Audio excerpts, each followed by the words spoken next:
வணக்கம். இன்னைக்கு நாம பார்க்க போற பதிவு பழந்தமிழர் அறிவியல் சிந்தனையில நிலவியல் குறித்து பார்க்கலாம். நிலவியல்னா என்ன? உலக தோற்றம் குறித்த பழந்தமிழர்களுடைய செய்திகள், நானிலம்னா என்ன? தொல்காப்பியருடைய நிலவியல் வைப்பு முறை. இதையெல்லாம் இந்த பதிவுல பார்க்கலாம். பதிவுக்குள்ள போறதுக்கு முன்னாடி நம்மளுடைய சேனல் யூஎன் அஃபிஷியல் கற்போம் தமிழை சப்ஸ்கிரைப் பண்ணிக்கோங்க. தமிழ்நதி.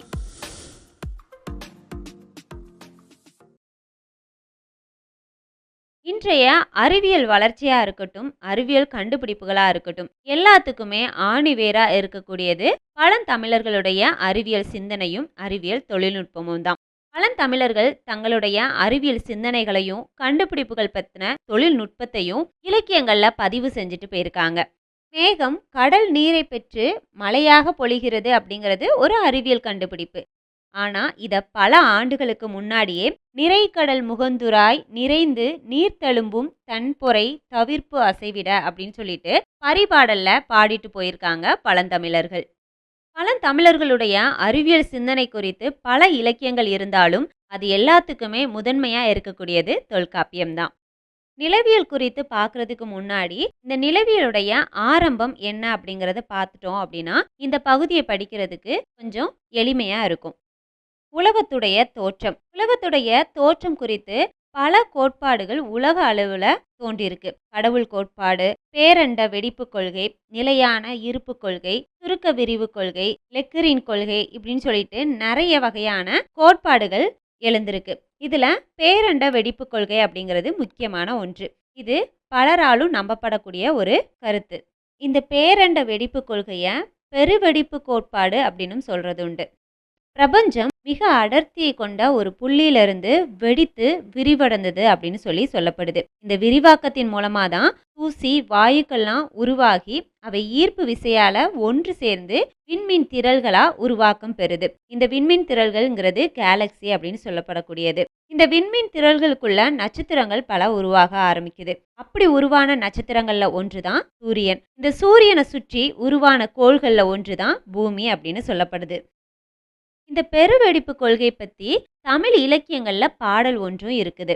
பரிபாடல்ல இடம்பெற்றுள்ள விசும்பில் ஊழி ஊழ் ஊழ் செல்ல கருவளர் வானத்து இசையில் தோன்றி அப்படிங்கிற பாடல் இன்னைக்கு இருக்கக்கூடிய அறிவியல் கருத்தோட ஒன்றி இருக்கிறத நாம பார்க்க முடியும். இந்த பாடல் பரிபாடல்ல திருமாலின் வாழ்த்து பாடலா இடம்பெற்றிருக்கு. அதாவது வானத்துல நிறைய யுகங்கள் நடந்துகிட்டே இருக்கிறதாவும் அப்படி நடக்கக்கூடிய யுகங்கள்ல திடீர்னு ஒரு ஒளியா பிரபஞ்சம் தோன்றுச்சு அப்படின்னு சொல்லப்படுது. இந்த பிரபஞ்சத்துல உருவம் அறிய முடியாத, அதாவது நான் தூசி வாயுக்கள் அப்படின்னு சொன்னேன் இல்லையா, அந்த மாதிரி உருவம் அறிய முடியாத ஒரு வகையான அணுக்கள் உருவாகுது. எல்லாமே காற்றுனால கிளர்ந்தெழுது அப்படின்னு சொல்லி பாடப்பட்டிருக்கு. அதாவது இது எல்லாமே ஈர்ப்பு விசையால இழுக்கப்பட்டு தென்னிறத்தி சூரியன் உருவாகிறதா சொல்லப்படுது. எஞ்சிய பகுதிகள்லாம் குளிர்ந்து பல கோள்களாக உருவாக்கப்பட்டுச்சு. இந்த கோள்கள்ல ஒன்றுதான் பூமி அப்படின்னு சொல்லி பாடியிருக்காரு. எதற்கு இதை பாடியிருக்காரு அப்படின்னா, திருமாலை போற்றி பாடும்போது இந்த அண்டம் பிறப்பதற்கும் அழிவுக்கும் காரணமானவன் திருமால், அவரை நான் போற்றுறேன் அப்படிங்கிறதுக்காக இந்த பாடலை இறந்தையார் அப்படிங்கிற புலவர் பாடியிருக்கிறாரு. இது இன்னைக்கு இருக்கக்கூடிய உலக தோற்றத்துக்கான அறிவியல் கோட்பாடோட ஒன்றி இருக்கிறத நம்ம பார்த்து வியந்து போறோம். இது மட்டும் இல்லாம பழந்தமிழர்கள் இந்த உலகம் பஞ்சபூதங்களால ஆனது அப்படின்னு சொல்றாங்க. பஞ்சபூதங்கள் அப்படிங்கிறது ஐம்பூதங்கள், அதாவது நிலம், நீர், நெருப்பு, காற்று, ஆகாயம். இந்த கருத்தை புறநானூறு பாடல் ஒன்றுல பார்க்கலாம். மண் திணிந்த நிலனும் நிலம் ஏந்திய விசும்பும் விசும்பு தைவரு வலியும் வழி தலையிய தீயும் தீமுரணிய நீரும் என்றாங்கு ஐம்பெரும் பூதத்து இயற்கை போல அப்படின்னு சொல்லி பாடியிருக்கிறாரு. இந்த ஐம்பூதங்களால ஆனதுதான் இந்த உலகம் அப்படிங்கிறது தமிழருடைய கருத்து. இந்த ஐம்பூதங்கள்ல முதல்ல சொல்லப்படுறது தான் நிலம். இப்போ நிலவியல்னா என்ன அப்படின்ட்டு பார்க்கலாம். நிலவியல் அப்படிங்கிறது பூமி, அதனுடைய கூட்டமைவு, கட்டமைப்பு, அதனுடைய இயல்புகள், வரலாறு, பூமி உருவான வழிமுறைகள் இதெல்லாம் பத்தி அறியக்கூடிய அறிவியலும் அதனை பற்றிய ஆய்வையும் தான் நாம நிலவியல் அப்படின்னு சொல்லுவோம். இந்த நிலவியல் அறிவு மூலமா பூமியில எங்க என்ன உலோகங்கள் இருக்கு அப்படிங்கிறதையும் இயற்கை வளங்கள் இருக்கக்கூடிய இடங்களையும் நம்மளால அடையாளம் காண முடியும். அது மட்டும் இல்லாம வேளாண்மை குறித்தும் மண்ணினுடைய இயல்பு குறித்தும் தட்பவெப்பநிலை, உயிர்கள் வாழக்கூடிய திறன் இதெல்லாம் பத்தி நம்மளால தெரிஞ்சுக்க முடியும். அடுத்ததா நானிலம் பத்தி பார்க்கலாம். தமிழர்கள் தாங்கள் வாழ்ந்த பகுதிகள நிலங்களா பாகுபடுத்த ஆரம்பிச்சாங்க. அவங்க இருக்கக்கூடிய நிலங்களுடைய அமைப்ப பொறுத்து தான் நிலங்களுக்கு பெயரிட்டும் அழைச்சு வந்தாங்க. ஆரம்ப காலகட்டத்தில நானிலம் அப்படின்னு சொல்லி அழைக்கப்பட்டுச்சு. அதாவது குறிஞ்சி, முல்லை, மருதம், நெய்தல் அப்படின்னு சொல்லி. எதற்கு இதுல பாளைய சேர்க்கல அப்படின்னா, குறிஞ்சியும், முல்லையும் தன்னுடைய முறைமையில திரிந்தப்போ இருக்கக்கூடிய நிலத்த தான் பாளை அப்படின்னு சொல்லுவாங்க. அதாவது குறிஞ்சின்னு சொல்லக்கூடிய மலை நிலமும், முல்லை அப்படின்னு சொல்லக்கூடிய காடு பகுதியும், வறண்ட காலங்கள்ல இருக்கக்கூடிய நிலப்பகுதிய பாளை அப்படின்னு சொல்றதுண்டு. அதனால தான் நானிலம் அப்படின்னு சொல்லும்போது பாளைய நீக்கி சொல்லியிருக்காங்க. நிலவியல் வைப்பு முறைய 2 வகையா கூறலாம். 1 பொதுவான நிலவியல் வைப்பு முறை. 2வது தொல்காப்பியர் கருத்துப்படி நிலவியல் வைப்பு முறை. இந்த பொதுவான வைப்பு முறைய நாம ஆரம்ப காலகட்டத்தில இருந்து பார்க்கலாம். அதாவது ஆதி மனிதனுடைய காலகட்டத்தில இருந்து பார்க்கலாம்.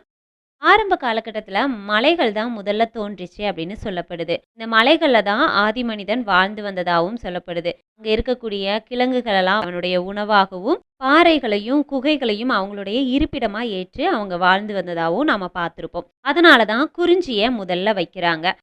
விலங்குகள வேட்டையாட ஆரம்பிச்சதுக்கு அப்புறமா, விலங்குகள் கிட்ட இருந்து தங்கள பாதுகாத்துக்கிறதுக்காக மரங்கள்ல வாழ ஆரம்பிச்சான். தங்களுடைய ஆடைகளா இலை தழைகளையும் அணிய ஆரம்பிச்சான். இதனால தான் காடும், காடு சார்ந்த இடமுமான முல்லைய 2வது வச்சிருக்காங்க. விவசாயத்த கண்டுபிடிச்சதுக்கு அப்புறமா, மருத நிலத்துல வேளாண்மை செய்து தங்களுடைய உணவுப் பொருள உற்பத்தி செய்து சாப்பிட ஆரம்பிச்சான். அதனால தான் 3வதா மருத நிலத்த வைக்கிறாங்க. கடைசியா நெய்தல். நெய்தல் நிலத்துல வாழ ஆரம்பிச்சதுக்கு அப்புறமா நெய்தல 4வது வைக்கிறாங்க. இப்படி ஆரம்ப காலகட்டத்துல மனிதன் வாழ்ந்த நில அமைப்புகள் அடிப்படையில தான் நானிலம் கொண்டு வரப்பட்டிருக்கு. நானிலத்தை குறிப்பிடும்போது குறிஞ்சி நிலத்தை முதல்ல வைத்ததுக்கான காரணத்தை முனைவர் சி. சேதுராமன் தன்னுடைய நூல்ல பதிவிட்டிருக்காரு. மனிதனுடைய இன்றியமையா தேவைகள்ல ஒன்றான உணவுப் பொருட்கள் இயற்கையிலே மிகுதியா கிடைக்கக்கூடிய இடம் மலைப்பகுதி. மனிதன் ஆரம்ப காலகட்டத்துல உணவுப் பொருளா எடுத்துக்கொண்டது காய், கனி, கிழங்கு. இது எல்லாமே மலைகள்ல தான் கிடைக்கும் அப்படிங்கிறதுனால குறிஞ்சி நிலத்தை முதல்ல வைக்கப்பட்டுள்ளது அப்படின்னு சொல்லி முனைவர் சி. சேதுராமன் சொல்றாரு. அடுத்து தொல்காப்பியருடைய நிலவியல் வைப்பு முறையை பார்க்கலாம். தொல்காப்பியர் மாயோன் மேய காடுரை உலகமும், சேயோன் மேய மைவரை உலகமும், வேந்தன் மேய தீம்புணல் உலகமும், வருணன் மேய பெருமணல் உலகமும், முல்லை, குறிஞ்சி, மருதம், நெய்தலென சொல்லிய முறையான் சொல்லவும் படுமே அப்படின்னு சொல்லி பாடியிருக்காரு. பொதுவான நிலவியல் வைப்பு முறையில குறிஞ்சி, முல்லை, மருதம், நெய்தல் அப்படின்னு நிலத்தை நானிலம் அப்படின்னு சொல்லி வகைப்படுத்தியிருந்தாங்க.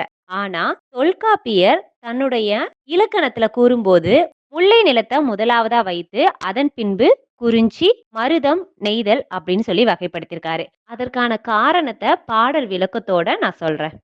மாயோன் அப்படிங்கிறது திருமால். திருமால் இருக்கக்கூடிய இடம் காடும், காடு சார்ந்த இடமுமான முல்லை நிலம். சேயோன் அப்படிங்கிறது முருகன். முருகன் இருக்கக்கூடிய இடம் மலையும், மலை சார்ந்த இடமுமான குறிஞ்சி. வேந்தன் அப்படிங்கிறது இந்திரன். இந்திரன் இருக்கக்கூடிய இடம் வயலும், வயல் சார்ந்த இடமுமான மருத நிலம். வருணன் இருக்கக்கூடிய இடம் மணலும், மணல் சார்ந்த இடமுமான நெய்தல். இததான் தன்னுடைய நூற்பால சொல்லியிருப்பாரு தொல்காப்பியர். எதற்கு இவர் முல்லைய முதலாவதா வச்சிருக்காரு அப்படின்னா, நம்ம ஐந்திணை வகைப்பாட்டுல ஏற்கனவே பார்த்திருப்போம். திணையில ஒவ்வொரு திணைக்கும் முதல் பொருள், கருப்பொருள், உரிப்பொருள் அப்படின்னு சொல்லி இதுல 3வதா சொல்லக்கூடிய உரிப்பொருள். இந்த உரிப்பொருள் அடிப்படையில தான் முல்லை, குறிஞ்சி, மருதம், நெய்தல் அப்படின்னு சொல்லி வகைப்படுத்தியிருப்பாரு. அது என்ன நான் சொல்றேன். முல்லை நிலத்தினுடைய உரிப்பொருள் இருத்தலும், இருத்தல் நிமித்தமும்.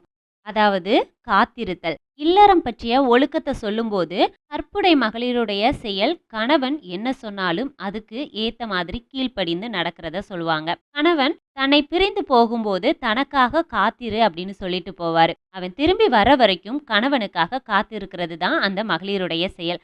அதனாலதான் முதல்ல முல்லை நிலத்தை வச்சிருக்கிறாரு தொல்காப்பியர். 2வது குறிஞ்சி. குறிஞ்சிக்கான உரிப்பொருள் புணர்தலும், புணர்தல் நிமித்தமும். தலைவனும் தலைவியும் சேர்ந்ததுக்கு அப்புறமா புணர்தல் நிகழும். அதனாலதான் 2வதா குறிஞ்சிய வச்சிருக்காரு. 3வது மருதம். ஊடலும், ஊடல் நிமித்தமும் அப்படிங்கிறது தான் மருத நிலத்துக்கான உரிப்பொருள். தலைவனும் தலைவியும் சேர்ந்து இருக்கக்கூடிய காலகட்டத்துல சின்ன சின்ன சண்டைகள் ஏற்படும். இததான் ஊடல் அப்படின்னு சொல்லுவாங்க. அதனாலதான் மருத நிலத்தை 3வது வைத்திருக்கிறாரு தொல்காப்பியர். கடைசியா 4வதா நெய்தல் நிலத்தை சொல்றது உண்டு. நெய்தல் நிலத்தினுடைய உரிப்பொருள் இரங்கலும், இரங்கல் நிமித்தமும். ஊடலுக்கு அப்புறமா அவர்களுடைய நிலை இரக்கம் கொள்வது மாதிரி இருக்கும். இதனால தான் கடைசியா நெய்தலை வச்சிருக்கிறாரு. குறிப்பொருளான முதல்ல காத்திருத்தலை கூறி காத்திருத்தலுக்கு அப்புறமா தலைவனும் தலைவியும் கூடக்கூடிய புணர்தல், புணர்தலுக்கு பின் ஏற்படக்கூடிய ஊடல், ஊடலுக்கு பின் ஏற்படக்கூடிய பிரிவு, பிரிவுனால ஏற்படக்கூடிய இரங்கல் அப்படின்னு சொல்லி இந்த உரிப்பொருள் அடிப்படையில முல்லை, குறிஞ்சி, மருதம், நெய்தல் அப்படின்னு சொல்லி நிலத்தை தொல்காப்பியர் வகைப்படுத்தியிருக்காரு. இந்த பதிவுல நிலவியலுடைய ஆரம்பமான உலக தோற்றம், நிலவியல்னா என்ன, நானிலம்னா என்ன, தொல்காப்பியருடைய நிலவியல் வைப்பு முறை, இதெல்லாம் பத்தி இந்த பதிவுல பார்த்தோம். இந்த பதிவு இதோட முடிவு பெறுது. மீண்டும் ஒரு தமிழ் உரையாடலுடன் சந்திக்கிறேன். நான் தமிழ்நதி. நன்றி.